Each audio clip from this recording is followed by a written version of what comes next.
पार्वती मैया शंकर भगवान के पास में ही बैठी थी। पुराने समय में पत्नियां जब समय मिलता ज्यादा पति के पास बैठती थी। आज के समय में पति के पास कम बैठती हैं, मोबाइल के पास। वो बेचारा बैठा है एक तरफ, वे लगी पड़ी है मोबाइल में। महाराज पति भक्ति की जगह मोबाइल भक्ति जग गई है। जो कल्याण आसान था वो थोड़ा कठिन हो रहा है। आप रखिए मोबाइल में, मना नहीं कर रहा हूं, मैं भी रख के बैठा हूं, पर मैं ये कहना चाह रहा हूं कि मोबाइल से भी आप भक्ति भगवान की कीजिए। महाराज जो भी साधन इस संसार में हैं, बन रहे हैं, खोज हो रही है, आ रहे नए नए आविष्कार होके, सभी साधनों का उपयोग सदुपयोग तभी होगा जब हम उनको भगवान के लिए करेंगे। महाराज धर्म के लिए करेंगे, यही उनका उपयोग होगा, सदुपयोग होगा।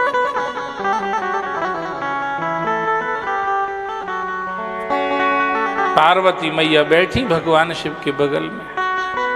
कहा, भोलेनाथ, अरे तुम्हारी तो भैया बड़ी तूती बोल रही है।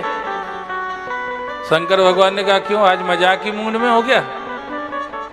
पार्वती मैया ने कहा, नहीं नहीं, ये देखो भीड़, ये लाखों भगत देखो जा रहे हैं तुम्हारे ही हर हर महादेव बम बम भोले बोलते हुए चले जा रहे हैं। शंकर भगवान ने कहा, पार्वती,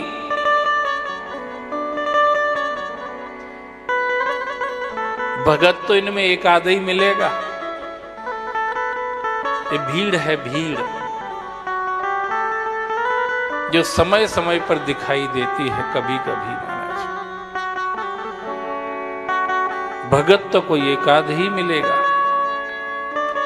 पार्वती ने कहा, यार मैं कैसे मानूं? बोले चलो प्रैक्टिकल करके दिखाते हैं। शंकर भगवान गए, पार्वती को एक पेड़ के पीछे छिपा दिया। कहा, देखो मैं कुछ लीला करता हूं। शिव जी गए और रास्ते में गधा बन के पड़ गए। गधा को लगी प्यास, प्यासा गधा, पांव पटके, पूंछ पटके, गर्दन पटके, प्यास के मारे सब निकलते चले जा रहे, पर किसी ने भी उस प्यासे गधे को पानी नहीं पिलाया। सबके कंधे पर कांवर थी और सब जल भरे हुए जा रहे थे शिव जी पे चढ़ाने के लिए, पर उस प्यासे गधे पर किसी को भी दया नहीं आई। सब लाखों की संख्या में हर हर महादेव बम बम भोले बोलते बोलते निकल गए। उसी में चल रहे थे एकनाथ जी महाराज। एकनाथ जी महाराज ने जैसे ही देखा, भक्त थे, 12 साल स्वयं भगवान बाल रूप में जिनके यहाँ सेवा दिए हों, वो एकनाथ जी महाराज की भक्ति कैसी होगी महाराज। उन्होंने जैसे ही देखा, एकदम मन में भाव जग गया, हमारे त्र्यंबकेश्वर तो यहीं आ गए महाराज। क्योंकि जिसकी भक्ति पक्की होती है ना, उसका इंटरनल अटैचमेंट जो भगवान के साथ होता है ना, ऐसे अवसरों पर वो जाग जाता है। यही तो समय होते हैं जब जिस समय हम कसौटी पर कसे जाते हैं। कोई कोई होता है जो खरा उतरता है, ज्यादातर तो खोटे सिक्के ही होते हैं महाराज। कोई कोई होता है जो खरा उतरता है। कुत्ता रोटी उठा के चल दे और नामदेव पीछे घी का कटोरा लेके अगर दौड़ रहे हैं, तो ये है भक्ति की कसौटी महाराज। प्यासे गधे को तड़पता हुआ देख करके अगर एकनाथ जी महाराज अपना पवित्र जल जो गोदावरी में से भर के लाए नहीं, भगवान त्र्यंबकेश्वर पर चढ़ाने जा रहे हैं, और वो भी कोई साधारण तिथि त्योहार नहीं है, महाशिवरात्रि है, ऐसे समय पर चढ़ाने जा रहे हों और वो जल बीच में गधे को पिला दें महाराज। वो गधा भी इतना प्यासा पीता ही जा रहा, चुल्लू भर भी नहीं बचा महाराज, पूरा का पूरा पानी पी लिया। पर एकनाथ जी का आंतरिक भाव इतना ज्यादा जुड़ा हुआ था भगवान से कि उनको वाइब्रेशन होने लगे थे अंदर से कि ये सिवा भगवान की कोई और नहीं हो सकता। इस तरह की लीला जो हो रही है उसको देख करके कोई नहीं समझ पाया था, एकनाथ जी समझ गए थे। एकनाथ जी समझ गए। कृष्ण को दुर्योधन भगवान नहीं समझ पाया, पर विदुरानी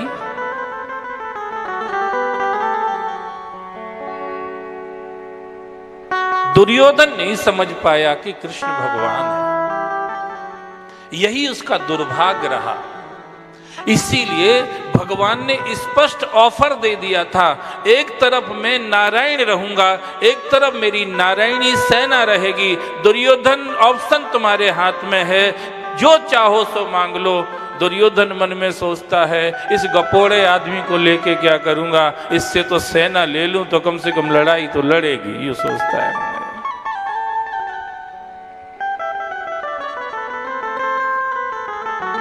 देखिए आप अंतर देखिए, दुर्योधन राजा का बेटा है, विदुरानी विदुर जी क्या है आप तो सब जानते हैं। पर दुर्योधन के अंदर वो वाइब्रेशन आ ही नहीं सकते कि वो पहचान ले कि कृष्ण भगवान है। वो तो सुलभा के अंदर ही आ सकते हैं।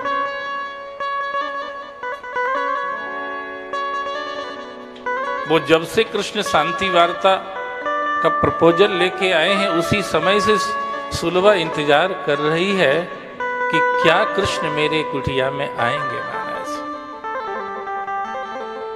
दुर्योधन अभिमान करता, प्रदर्शन करता, 56 भोग बनाता है, शुद्ध घी में बनाता है, रास्ते में उसी में वो ट्रे में सजा के रखवाता है जहां से कृष्ण का निकलना है। पर फिर भी भगवान उसके 56 भोग की तरफ पलक उठा के नहीं देखते हैं और विदुरानी काकी के उस झोपड़ी में जाकर के केले के छिलके ऐसे खा रहे हैं जैसे जाने कब से इनको भोजन का निवाला भी नहीं मिला है। माना ऐसे खा रहे हैं। आप समझ पा रहे होंगे भक्ति की कुछ वाइब्रेशन होते हैं अंदर महाराज। जब कभी कैसे ही भगवान कोई लीला करेंगे तो उस लीला को अभक्त नहीं समझ सकता, पर भक्त को पता चल जाता है। संतों की सभा में जब नामदेव को कह दिया कि तुम कच्चे भक्त हो, बाकी सब पक्के हैं, तो कच्चे क्यों हैं, क्या बात ऐसी हो गई? हमारे हाथ से तो भगवान रोज गिलास में दूध पीते हैं, इनको तो शायद सपने में भी नहीं दिखते होंगे,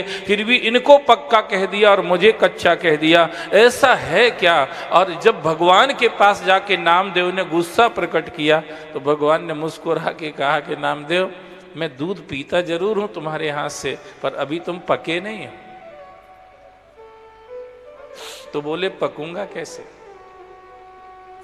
मैं तुमको दूध पिला रहा हूं, तुम भगवान हो और प्रकट होके दूध पीते हो, फिर भी नहीं पका तो फिर पकूंगा कैसे? भगवान ने कहा सदगुरु का सानिध्य मिलेगा तब पक जाओगे महाराज, तब पक सकते हो। तो फिर कहां जाएं आप बताओ? आप तो कृष्णम बंदे जगत गुरुम, आप तो जगत गुरु, आप बताइए सदगुरु कहां मिलेगा?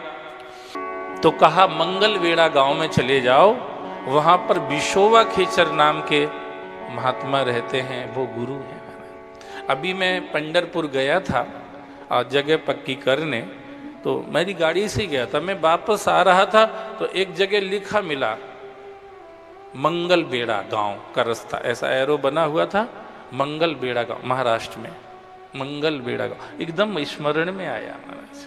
ये मंगलवेड़ा गांव जहां विशोवा खेचर जैसा सदगुरु रहता था, जिसने नामदेव जो भगवान के दर्शन के बाद भी कच्चे थे, उनके सानिध्य से पका दिया था महाराज।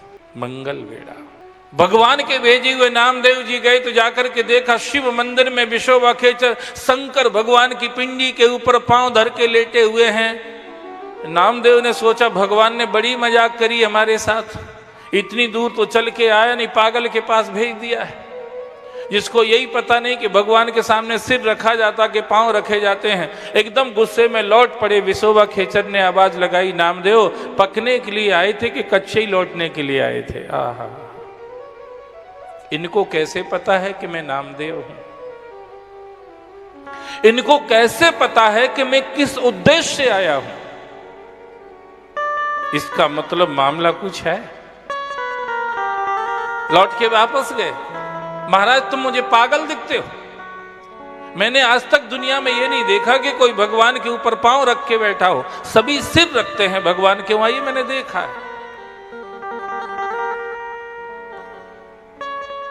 विशोबा खेचर ने कहा, बेटा नामदेव, जहां भगवान न हो वहां पर पांव रख दे। गुस्से में तो थे, पैदल चल के आए, नहीं दृश्य भी ऐसा दिखा, तो गुस्से में पांव पकड़े उन्होंने और घुमा करके 360 डिग्री पर घुमा करके जो पटके एक साइड में, तो वहीं पर शिवलिंग प्रकट हो गया महाराज। वहीं पर शिवलिंग प्रकट हो गया। विशोबा खेचर ने कहा, नामदेव जी भगवान तो इधर भी हैं, हमने कहा था कि जहां न हो वहां पर पांव रख दो। उनने सोचा हमें ध्यान नहीं होगा, इधर भी होगा कोई शिवलिंग, तो उनने फिर से पांव पकड़े, नहीं फिर से घुमा के दूसरे अपोजिट साइड में जो पांव पटके, तो देखा वहां भी शिवलिंग। अरे अरे नामदेव जी भगवान तो यहां भी हैं। नामदेव का आश्चर्य हुआ, ये हो क्या रहा है? जिधर में इनके पांव पटक देता हूं उधर ही शिवलिंग प्रकट हो जाता है, क्या ये सब? अब नामदेव का माथा घूम गया, हाथ जोड़ के खड़े हो गए, प्रभु मैं समझ नहीं पा रहा हूं ये सब क्या हो रहा है। विशोबा खेचर ने कहा, बेटा भगवान सब जगह है, ये जिसको हर समय इस स्मरण में बना रहता है, जिसके एहसास में बना रहता है, जिसके चिंतन में बना रहता है, जिसके विवेक में बना रहता है, जरूरत पड़ने पर जिसके व्यवहार में आ जाता है, वो पक्का होता है महाराज।